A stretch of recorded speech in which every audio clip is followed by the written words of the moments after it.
കേട്ടോളൂ 4 കാര്യം ആണ്. 4 കാര്യമാണ് ഒരു മനുഷ്യന്റെ ജീവിതത്തിന് സമ്പാദ്യം. ഏതാണത്? ലിസാനുൻ ളാകിറുൻ വഖൽബുൻ ഷാകിറുൻ വബദനുൻ സ്വഹാബിറുൻ വസൗജത്തുൻ തുഈനു അഹദകും അലാ ദീനിഹി. അർബഅത്തുൻ മിൻ കൻസി ദുനിയ. ഈ ലോകത്തെ ഏറ്റവും വലിയ സമ്പാദ്യം 4 കാര്യമാണ്. ലിസാനുൻ ളാകിറുൻ വഖൽബുൻ ഷാകിറുൻ വബദനുൻ സ്വഹാബിറുൻ വസൗജത്തുൻ തുഈനു അഹദകും അലാ ദീനിഹി. ലിസാനുൻ ളാകിറുൻ ദിക്ർ ചൊല്ലുന്ന നാവാണ്. അല്ലാഹു തൗഫീഖ് ചെയ്യട്ടെ. ഖൽബുൻ ഷാക്കിറുൻ നന്ദിയുള്ള ഹൃദയമാണ്. അതൊക്കെ കിട്ടിയാൽ അവന് ഈ ലോകത്തെ സമ്പാദ്യം കിട്ടി. അതവന് കിട്ടണമെങ്കിൽ അവൻ എന്ത് ചെയ്യണം? ആയത്തുൽ കുർസിയുടെ മേൽ നിത്യമാവുക. ഈ തൗഫീഖൊക്കെ അല്ലാഹു തആല ചെയ്തു കൊടുക്കും. ഞാൻ നീട്ടുന്നില്ല ആ വിഷയം, നമുക്ക് ആയത്തിലേക്ക് പ്രവേശിക്കാം. ഇതിന്റെ ഫളിൽ തന്നെ പറഞ്ഞാൽ ആഴ്ചകളോളം പറയാനുണ്ട്. നമ്മൾ ആകെ ഇന്നും നാളെ ഉള്ളൂ, മറ്റന്നാളിലേക്ക് നീട്ടാൻ പോലും പറ്റൂല. കാരണം വളരെ ഒരു പ്രയാസകരമായ ഒരു തെരഞ്ഞെടുപ്പിന് ഈ സമയത്ത് ഇങ്ങനെ ഒരു പരിപാടിക്ക് ഒരു പെർമിഷൻ കിട്ടി എന്നത് തന്നെ സത്യത്തിൽ വലിയ മഹത്വമാണ്. ഞാനതിനെ ഒന്നിങ്ങനെ പരിചയപ്പെടുത്തി തരുന്നതേ ഉള്ളൂ. നമുക്ക് വിശദമായ ചർച്ച, ഇതുകൂടി ഉൾപ്പെടുന്ന തൗഹീദിന്റെ ചർച്ച മറ്റൊരിക്കൽ നടത്താം. അല്ലാഹു തൗഫീഖ് ചെയ്യട്ടെ. ഇതിലേക്കൊക്കെ നിന്ന് ചിന്തിക്കൽ മാത്രമേ അത്രേ കഴിയുള്ളൂ. ഖുർആൻ എന്ന് പറഞ്ഞാൽ അതങ്ങനെ ആഴമുള്ളതാണ്, അതിന്റെ ആഴം അഗാധമാണ്. അല്ലാഹു അത് പഠിക്കാനും മനസ്സിലാക്കാൻ നമുക്ക് തൗഫീഖ് ചെയ്യട്ടെ. അപ്പോൾ ചിന്തിക്കുക,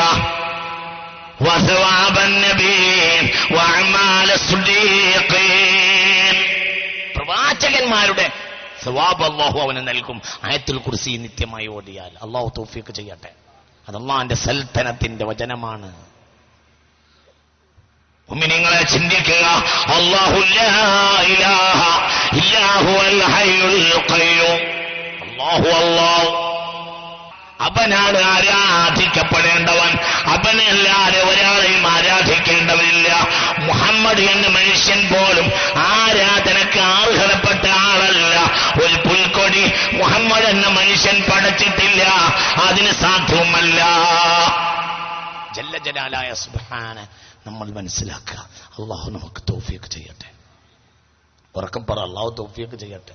വലിയ ആള് മുഹമ്മദ് അല്ലേ സല്ലല്ലാഹു. മുഹമ്മദുൻ സയ്യിദുൽ കൗനൈനി വസ്തഖലൈനി വൽ ഫരീഖൈനി മിൻ ഉർബിൻ വമിൻ അജാമി മൗലായ ലിം ദായിമൻ അബദാ അലാ ഹബീബിക ഖൈറിൽ ഖൽഖി കുല്ലിഹിം. ഏറ്റവും വലിയ ആൾ മുഹമ്മദ് അല്ലേ സല്ലല്ലാഹു അലൈഹി വസല്ലം. പക്ഷേ ഒരു പുൽക്കൊടി പടച്ചിട്ടില്ല. വഹി മുടങ്ങിയിട്ട് എന്തേ ചെയ്തത്? വഹി മുടങ്ങിയില്ലേ? ഒരക്ഷരത്തിന്റെ വഹി ആകാശത്തിന് തോണ്ടിയെടുക്കാൻ മുഹമ്മദ് എന്ന മനുഷ്യന് കഴിഞ്ഞിട്ടില്ല സല്ലല്ലാഹു അലൈഹി വസല്ലം. ഉറക്കപ്പറ, ഉറക്കോട് പറ. ഇല്ലേ?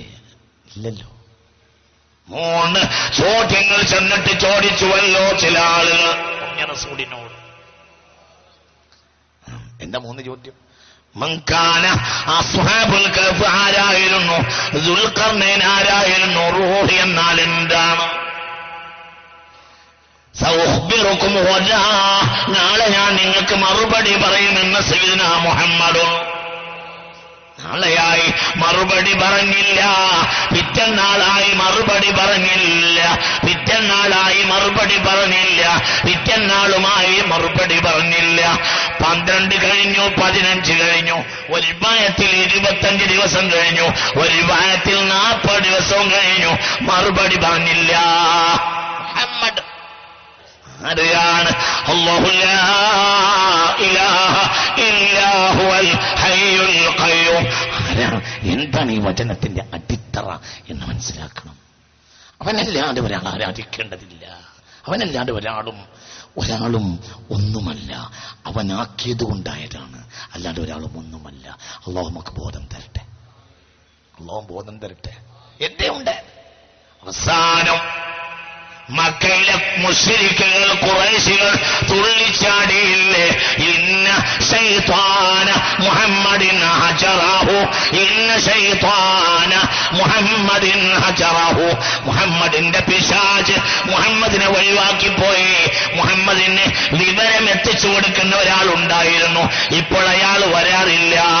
മുഹമ്മദ് തൂറ്റിപ്പോയി സ്വല്ലല്ലാഹു അലൈഹി വസല്ലം എന്ന് പറഞ്ഞിട്ട് ഖുറൈശികൾ തുള്ളിച്ചാടിയില്ലേ? എന്റെ ഒരക്ഷരം ആകാശത്തുനിന്ന് ലോഹിൽ നിന്ന് തോണ്ടിയെടുക്കാൻ സയ്യിദുൽ കൗനൈനായ മുഹമ്മദ് സല്ലല്ലാഹു അലൈഹി വസല്ലമിന് പോലും കഴിഞ്ഞിട്ടില്ല. എന്തുകൊണ്ട്? ആരും ഒന്നുമല്ല, അല്ലാഹു ലാ ഇലാഹ ഇല്ലാ ഹുവൽ ഹയ്യുൽ ഖയ്യൂം. അടിത്തറ അല്ലാഹുവാണ്. എല്ലാം കഴിഞ്ഞിട്ട് സയ്യിദുനാ ജിബ്രീൽ വന്നപ്പോൾ എന്തു ചെയ്തു?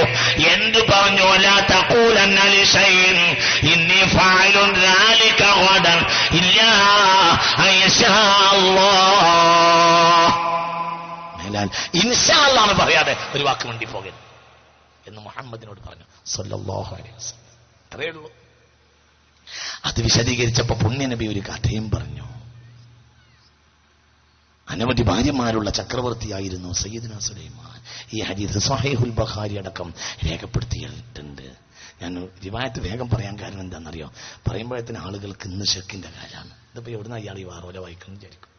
ബുഖാരി മുസ്ലിം മുത്തഫഖൻ അലൈഹി ഒരുപാട് ഭാര്യമുള്ളവരുള്ള ആളായിരുന്നു സയ്യിദ്ന സുലൈമാൻ. ഒരു രാത്രി പറഞ്ഞു, ലാ തൂഫന്ന അലാ ഹാദിഹിൽ ലൈല അലാ മിഅതി ഇംറാതി, എന്റെ 100 ഭാര്യമാരെ ഈ രാത്രി ഞാൻ ശാരീരികമായി ബന്ധപ്പെടും. സയ്യിദ്ന സുലൈമാൻ, എന്റെ 100 ഭാര്യമാരെ ഈ രാത്രി ഞാൻ ശാരീരികമായി ബന്ധപ്പെടും. فتحمل كل واحدة منهن فتضع كل واحدة منهن غلمانا فرسانا يجاهدون في سبيل الله.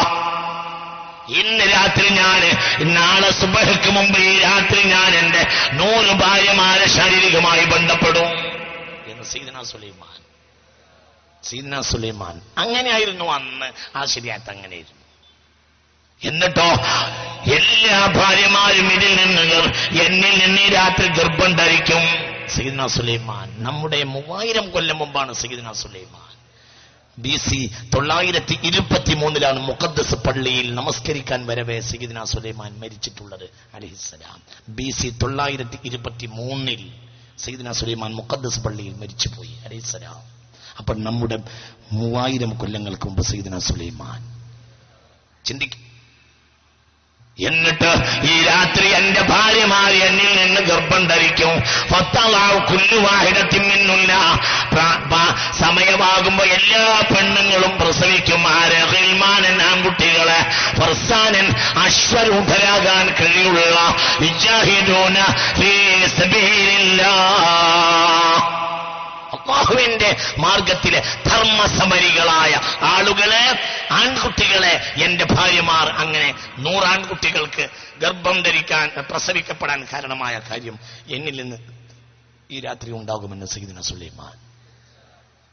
എന്നിട്ട് ഭാര്യയുടെ അടുത്തേക്ക് ഫനസിയ അൻ യഖൂല ഇൻഷാ അല്ലാഹ്, ഇൻഷാ അല്ലാഹ് എന്ന് വാക്ക് പറയാൻ സുലൈമാൻ മറന്നുപോയി. അടുപോയി. കാര്യമൊക്കെ നടന്നു. പക്ഷേ ഒരു പെണ്ണിനല്ലാതെ ഗർഭമുണ്ടായില്ല. വലിയ ആളൊക്കെയാ, ആകാശത്ത് പറക്കണ ആളാ, പക്ഷെ ഒന്നുമല്ല. അള്ളാഹ് കൊടുത്താൽ ഉള്ള മാത്രം ആളാണ്. എന്ത് പറയേണ്ടിയിരുന്നു അവിടെ? അതാണ് അല്ലാഹു. അവിടെയാണ് അല്ലാഹു ലാ ഇലാഹ ഇല്ലാഹു. ചിന്തിക്കും. ആകെ ഗർഭം ധരിച്ചറിയില്ല. വാഹിദ, ഒരു പെണ്ണ് മാത്രമേ ഗർഭം ധരിച്ചുള്ളൂ. അവൾ പ്രസവിച്ചതോ ഒരു വികലാംഗനെയും. മനസ്സിലായില്ല. ആകെ ഗർഭം ധരിച്ചത് ഒരുത്തിയ. എന്നിട്ട് അവൾ പ്രസവിച്ചത് കുതിരപ്പുറത്ത് കയറാൻ കഴിയുന്ന ആളെ അല്ല, ഒരു കൊച്ചറ, ഒരു ബങ്ക് വാങ്ങി കൊടുക്കേണ്ട ഒരാള്. വികലാംഗന്മാർക്കുള്ള ബങ്ക് ഉണ്ടായിരുന്നു പഴയ കാലത്ത്. അങ്ങനത്തെ ഒരു പഞ്ചായത്ത് കൊടുക്കുന്ന എന്ന പോലത്തെ ഒരാൾ. അവസാനം അങ്ങനത്തെ ഒരാൾ, ഒരു IRDP ലോൺ കിട്ടണ്ടേ എന്ന് പറയേണ്ട അങ്ങനത്തെ ഒരാളെയാ പ്രസവിച്ചത്. അത്രേ ഉള്ളൂ. ഒരാൾ, ഒരു നിസ്ഫ ഇൻസാൻ. നിൽക്കൂ. ഫലോ ഖാല അഖീ സുലൈമാൻ ഇൻഷാ അല്ലാഹ്, എന്റെ സുലൈമാൻ ഒരു ഇൻഷാ അല്ലാഹ് പറഞ്ഞിരുന്നുവെങ്കിൽ എത്ര നന്നായിരുന്നു സയ്യിദുനാ മുഹമ്മദുൻ. അപ്പൊ ഇവിടെ ഒരാളല്ല, ഒരാളെയും ആരാധിക്കപ്പെടേണ്ടതില്ല, ഒരാൾക്കും കരുത്തില്ല. കരുത്ത് ഒരാൾക്കേ ഉള്ളൂ, അല്ലാഹു ലാ ഇലാഹ ഇല്ലാഹു. ഒരാൾക്കേ കരുത്തുള്ളൂ, അത് അല്ലാഹുവിന് മാത്രമാണ്. ജല്ല ജലാലായ സുബ്ഹാനാണ്. ഇത് അടിത്തറയാണ്. അങ്ങോട്ട് കയറിക്കാളി, അതിൻ്റെ ഉള്ളിൽ കയറിക്കാളി, നേരെ കയറിക്കാളി, പിന്നെ പേടിയില്ല. അതല്ലേ അല്ലാഹുവിന്റെ ഹബീബിന്റെ സമൂഹത്തിലെ ഏറ്റവും വലിയ മഹാൻ സയ്യിദ്നാ സിദ്ദീഖ്. ഉറക്കപ്പറ സിദ്ദീഖായില്ലേ? എന്തുകൊണ്ട് സിദ്ദീഖായി? വഹ്ദാനിയത്തിന്റെ അചഞ്ചലമായ വിശ്വാസത്തിന്റെ ഉദാത്ത നിദർശനമാണ് സയ്യിദ്നാ സിദ്ദീഖ്. എന്നെ പറഞ്ഞത് എല്ലാരും ഒരു പറ്റം ആളുകൾ ബോധരഹിതരായില്ലേ?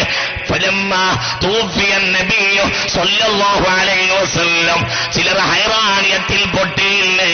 ചിലരാകെ വിഷമിച്ചു പോയില്ലേ? എന്തൊക്കെയാ പരിസരബോധം പോലും ചിലർക്ക് നഷ്ടപ്പെട്ടു പോയില്ലേ? എന്റെ ഉണ്ടായത്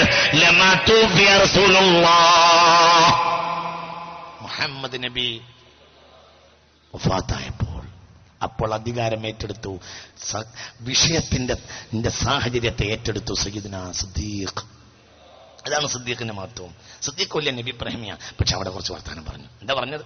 മൻകാന യഅ്ബുദു മുഹമ്മദൻ ഫഇന്ന മുഹമ്മദൻ ഖദ് മാത വമൻ കാന യഅ്ബുദുല്ലാഹ ഫഇന്നഹു ഹയ്യുൻ ലാ യമൂത്. ലാ ഇലാഹ ഇല്ലല്ലാഹു ലാ ഇലാഹ ഇല്ലല്ലാഹ് ലാ ഇലാഹ ഇല്ലല്ലാഹു മുഹമ്മദുർ റസൂലുള്ളാഹ്. ഈ താരാട്ട് പാട്ടിയിട്ട് നമ്മളെ കുട്ടികളെ ഉറക്കിയിരുന്നു. പഴയകാലത്ത് പെണ്ണുങ്ങൾ അന്ന് തൗഹീദിന്റെ ബലപ്പെട്ട ശീലുകൾ കുട്ടികളെ മസ്തിഷ്കത്തിലേക്ക് കയറ്റാൻ അക്കാലത്തെ പെണ്ണുങ്ങൾക്ക് കഴിഞ്ഞിരുന്നു. കുട്ടികൾ എന്ന് പറഞ്ഞാൽ ആ ഒരു പീരീഡ് ഭയങ്കരമാണ്. 0 വയസ്സ് മുതൽ 1 വയസ്സ് വരെയുള്ള കുട്ടികളുടെ മസ്തിഷ്കം ഭയങ്കരം ക്യാച്ച് ചെയ്യും. അത് ഏറ്റവും കൂടുതൽ ക്യാച്ച് ചെയ്തിരുന്നത് അന്ന് തൗഹീദ. എന്നാ ഏർപ്പാടൊക്കെ തന്നെ പോയി. അതുകൊണ്ട് അടിത്തറ അറിയുക, അല്ലാഹു ലാ ഇലാഹ ഇല്ലാഹു. ആരാണ് മുഹമ്മദിനെ ആരാധിച്ചതെങ്കിൽ നിങ്ങളെ ആള് തീർന്നു പോയി. മുഹമ്മദിനെ മരിച്ചു കിടക്കുന്നു എന്ന് സയ്യിദ്നാ സിദ്ദീഖ് സല്ലല്ലാഹു അലൈഹി വസല്ലം. സയ്യിദ്നാ മുഹമ്മദുൻ من كان يعبد محمدا فإن محمدا قد مات ومن كان يعبد الله فإنه حي لا يموت. അള്ളാഹനെ ഒരാൾ ആരാധിച്ചിട്ടുണ്ടെങ്കിൽ ഉറപ്പിച്ചോളൂ, അള്ളാഹു മരിക്കുകയില്ലെന്ന് സയ്യിദ്നാ സിദ്ദീഖ്. അതാണ് ഈ ഉമ്മത്തിന് ഏറ്റവും ശക്തി കിട്ടിയ വചനങ്ങളിൽ ഒരു വാക്കാണത്. അതുകൊണ്ട് ആരെയും അർപ്പിക്കേണ്ടതില്ല, ആർക്കും സമർപ്പിക്കേണ്ടതില്ല. സമർപ്പിക്കേണ്ടത് അല്ലാഹുവിന് മാത്രമാണ്. 3 കാര്യമുള്ളവർക്ക് ഈമാൻ ഉണ്ടാകുമെന്ന് പുണ്യ റസൂൽ. ഏതാണത്? അസ്സബ്റു വശുക്റു വൽറിളാ ഖാല റസൂലുള്ളാഹി. ഇത് പഠിപ്പിക്കലാണ്. കേവലമുള്ള അതിന്റെ വചനം മാത്രമല്ല, അതിന്റെ ആഴത്തിലുള്ള തവക്കുലാണ് ഈമാൻ. അവിടെയാണ് അതിന്റെ അന്തപ്പൊരുളിലാണ് അല്ലാഹു ഏറ്റവും വലിയ പ്രാധാന്യം വെച്ചിട്ടുള്ളത്. നീ അല്ലാഹുവിനെ ആശ്രയിക്കുക. അല്ലാഹു അല്ലാതെ അഭയമില്ല. അല്ലാഹു അല്ലാതെ ഒരാൾക്കും ഒന്നിനും സാധ്യമല്ല. അല്ലാഹുവിൽ അഭയം തേടുക. അവിടെ 3 കാര്യമുള്ളവർക്ക് ഈമാൻ ഉണ്ടാവൂ. ഏതാണ് 3 കാര്യം? അസ്സബ്റു വശുക്റു വൽറിളാ. അല്ലാത്ത ഒന്നിനുമില്ല. നിസ്കാരമാകണമെങ്കിൽ വിചാരം അല്ലാഹു ആകണം. അല്ലാഹു തൗഫീഖ് ചെയ്യട്ടെ. അവർക്ക് പറ അല്ലാഹു തൗഫീഖ് ചെയ്യട്ടെ. അങ്ങനെ അത്രേ ഉള്ളൂ. ഖദ് അഫ്ലഹൽ മുഅ്മിനൂൻ അല്ലദീന ഹും ഫീ സ്വലാത്തിഹിം ഖാശിഊൻ. അല്ലാഹു എന്ന വിചാരത്തിലും ഭക്തിയുമാണ് ഒരാൾ നിസ്കരിച്ചതെങ്കിൽ അവന്റെ നിസ്കാരം വിജയത്തിലാണ്. ഖാലല്ലാഹു അസ്സ വജൽ. നിസ്കാരമാണെങ്കിൽ അതിലില്ല. അങ്ങനെയാവണം. ഒരാളെ സ്നേഹിച്ചതിലില്ല, അള്ളാഹ്ക്ക് വേണ്ടിയാവണം. അത്രേ ഉള്ളൂ. ഒരു ഉസ്താദിനെ ഒരു ശിഷ്യൻ ബഹുമാനിച്ചത് അള്ളാഹ്ക്ക് വേണ്ടിയാകണം. പരസ്പരം ആദരിച്ചത് അള്ളാഹ്ക്ക് വേണ്ടിയാകണം. അവിടെ അടിത്തറ അള്ളാഹുവാണ്. അതല്ലാതെ യാതൊന്നിനും അടിത്തറയില്ല. വളരെ ഗൗരവമായി ചിന്തിക്കണം. 3 കാര്യമുള്ളവർക്ക് ഈമാൻ ഉണ്ടാകും. ഒന്ന് സബറു. അള്ളാഹു ഏത് കാര്യമാണ് വിധിച്ചതെങ്കിൽ അവിടെ റബ്ബിന് വേണ്ടി അവൻ വിധിച്ച കാര്യത്തിന്റെ മേൽ ശക്തമായി നിലകൊള്ളലിനാണ് സബർ എന്ന് പറയുന്നത്. ചെയ്യട്ടെ.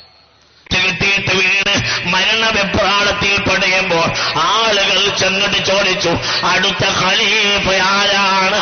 സയ്യിദുനാ ഉമർ, യാ അമീറുൽ മുഅ്മിനീൻ, മുഅ്മിനീങ്ങളുടെ നേതാവ്, അടുത്ത ഖലീഫ ആര്? അപ്പോൾ പറഞ്ഞു, അടുത്ത ഖലീഫയുടെ പേര് എനിക്കറിയില്ല, ആളെ എനിക്കറിയുക ഇല്ല, നിങ്ങൾ തിരഞ്ഞെടുക്കുക. ലൗകാന അബൂ ഉബൈദ ഹയ്യ, അബൂ ഉബൈദ ജീവിച്ചിരിപ്പുണ്ടെങ്കിൽ ഞാൻ ഖലീഫയാക്കിയിരുന്നു. എന്തുകൊണ്ട്? സമിഅതു മിൻ റസൂലില്ലാഹി, അബൂ ഉബൈദ അമീരു ഹാദിഹിൽ ഉമ്മ, ഈ സമുദായത്തിലെ ഏറ്റവും വലിയ വിശ്വസ്തൻ മഹാനായ അബൂ ഉബൈദയാണെന്ന് പുണ്യ റസൂൽ പറയുന്നത് ഞാൻ കേട്ടിട്ടുണ്ട്. എന്താണ് അബൂ ഉബൈദ ചെയ്തത്? ജറാഹ്, ഹബീബ, അല്ലാഹു നിയോഗിച്ചിട്ടുള്ള റബ്ബിന്റെ റസൂലല്ലേ മുഹമ്മദ് നബി. അല്ലാഹു നിയോഗിച്ച റബ്ബിന്റെ റസൂലാണ് സയ്യിദുനാ മുഹമ്മദ്. ബദർ യുദ്ധത്തിൽ വന്നു. ഫസബ്ബ അബൂ ഉബൈദ, അബൂ ഉബൈദയെ ബാപ്പ ചീത്ത പറഞ്ഞു. ജറാഹ്, അബൂ ഉബൈദ ഇളകിയില്ല, ഒന്നുമില്ല. ഉമ്മാനെ ചീത്ത പറഞ്ഞു, അവിടെ അബൂ ഉബൈദ ഇളകിയില്ല. എന്നാലോ فلما سب النبي صلى الله عليه وسلم, അബൂ ഉബൈദയുടെ പിതാവ് ജറാഹ് ഹബീബായ നബിയെ ചീത്ത പറഞ്ഞിട്ടേ ഉള്ളൂ, പിന്നെ താമസിച്ചില്ല. റഅയ്നാ വസ്ബത അബൂ ഉബൈദ ثم റഅയ്നാ റഅസ ബിഹി ബിയദിഹി സ്വലാത്തുല്ലാഹ് സലാമുല്ലാഹ് അലാ ത്വാഹ റസൂലില്ലാഹ് സ്വലാത്തുല്ലാഹ് സലാമുല്ലാഹ് അലാ യാസീൻ ഹബീബില്ലാഹ്. ഇത് അള്ളാഹുവിനോടുള്ള ആഹദിന്റെ ഭാഗമാണ്. അള്ളാഹുവിന്റെ റസൂലിനെ സംരക്ഷിക്കുക, അള്ളാഹുവിന്റെ റസൂലിന്റെ അഭിമാനം സംരക്ഷിക്കുക, അതൊക്കെ അള്ളാഹുവിനോടുള്ള കരാറിന്റെ ബാധ്യതയാണ്, ഭാഗമാണ്. അതുകൊണ്ട് ആരെയും ആരാധിക്കേണ്ടതില്ല, ഒരാളെയും ആത്യന്തികമായി ഭയപ്പെടേണ്ടതില്ല, ഒരാൾക്കും വേണ്ടി സമർപ്പിക്കേണ്ടതില്ല. അല്ലാഹു ലാ ഇലാഹ ഇല്ലാഹു. ഇത് പറയാൻ കാരണം എന്താണ്? ഇന്ന് അനാവശ്യമായ പല ജാതി ശിർക്കിന്റെയും കോമരങ്ങളെ തേടുന്ന മുസ്ലിമീങ്ങളെ കാണുന്നു. അത് ഭീകരമായ അബദ്ധമാണ്. അത് അല്ലാഹു ഒരിക്കലും പൊറുക്കാത്ത കാര്യമാണെന്ന് മുസ്ലിം സമുദായം ചിന്തിക്കണം. അല്ലാഹു നമുക്ക് ബോധം തരട്ടെ, ഇത് ചിന്തിക്കണം. എത്രയെത്രയോ ശിർക്കിന്റെ മണ്ഡപങ്ങളിൽ കൊണ്ടുപോയി കാണിക്കർപ്പിക്കുന്നത് ഇന്ന് മുസ്ലിമീങ്ങളാണ്. മുസ്ലിമീങ്ങളെ ഇത് പാടില്ലാത്ത കാര്യമാണ്. ലം തുഖ്ബൽ സ്വലാത്തുഹു, ഒരു ജോത്സ്യനെ സമീപിച്ചാൽ ലം തുഖ്ബൽ സ്വലാത്തുഹു 40 യൗമ, അവന്റെ 40 ദിവസത്തെ അമൽ സ്വീകരിക്കുകയില്ലെന്ന് ഖാല റസൂലുള്ളാഹി. ചിന്തിക്ക, നീ അള്ളാഹുവിന്റെ ആളല്ലേ, അള്ളാഹ്ക്കല്ലേ നീ സമർപ്പിക്കേണ്ടത്, അള്ളാഹുവിനല്ലേ നീ വിശ്വസിക്കേണ്ടത്. 3 കാര്യമുണ്ടെങ്കിലേ ഈമാൻ ഉണ്ടാകൂ. ഒന്ന്, റബ്ബ് വിധിച്ചതിൽ സബ്ർ ചെയ്യണം. അല്ലാഹു അല്ലാത്ത, അല്ലാഹുവിൻ്റെതല്ലാത്ത കേന്ദ്രങ്ങളെ ആശ്രയിക്കരുത്. ചിന്തിക്കുക, പടച്ചോൻ നമ്മളെ കാക്കട്ടെ. അല്ലാഹു ലാ ഇലാഹ ഇല്ലാഹു, അല്ലാഹു അല്ലാതെ ഒരാരാധന ഒരാട്ടിനും ഇല്ല. ഏത് കാര്യത്തിന്റെയും അടിത്തറ അള്ളാഹുവിൻ്റെതാണ്. സന്തോഷം നൽകുന്നത് അള്ളാഹുവാണ്, സന്താപം വിധിക്കുന്നത് അള്ളാഹുവാണ്, ജീവിപ്പിക്കുന്നത് അവനാ, മരിപ്പിക്കുന്നതും അവനാ, എല്ലാം അവനാ. الذين بايعوا محمدا على الجهاد ما حينا أبدا. പാട്ടുപാടി ആര് പാട്ടുപാടി? അസ്ഹാബ് മുഹമ്മദിൻ ശദ്ദ മിൻ ശഗബിൻ അശാഹു വതാവാ തഹ്തൽ ഹിജാറതി കശ്ഹൻ മുത്രഫൽ അദാമി മൗലായ. മൃദുലമായ വയറുകൾക്ക് മുകളിൽ കാല് കെട്ടിക്കിളച്ച നാളിൽ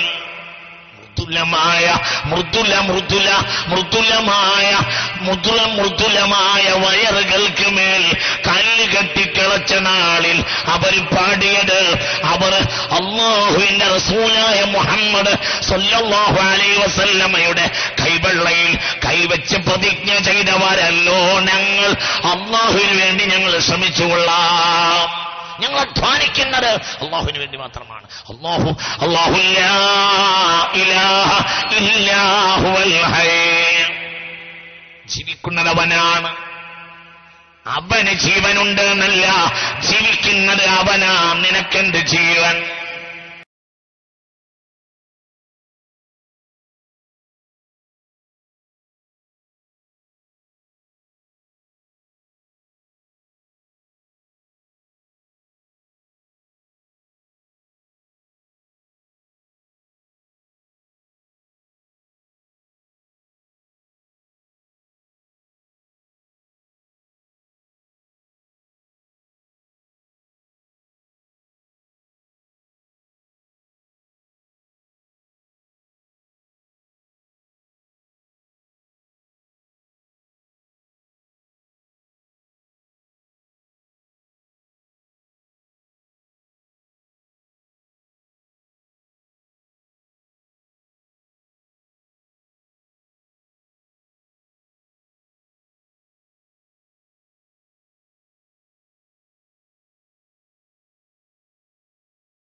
കാഫിറായ ഫാസിഖായ ആളുകളെ മനുഷ്യന്മാർ ആദരിക്കുക.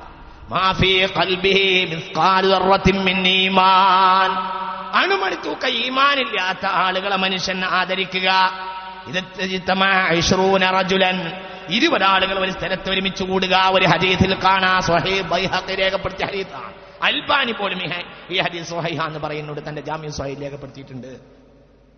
അൻ അബ്ദുല്ലാഹ് ഇബ്നു ബിശ്രിൻ ഖാല ഖാല റസൂലുള്ളാഹി സ്വല്ലല്ലാഹു അലൈഹി വസല്ലം ഇദാ തമാ 20 റജുല.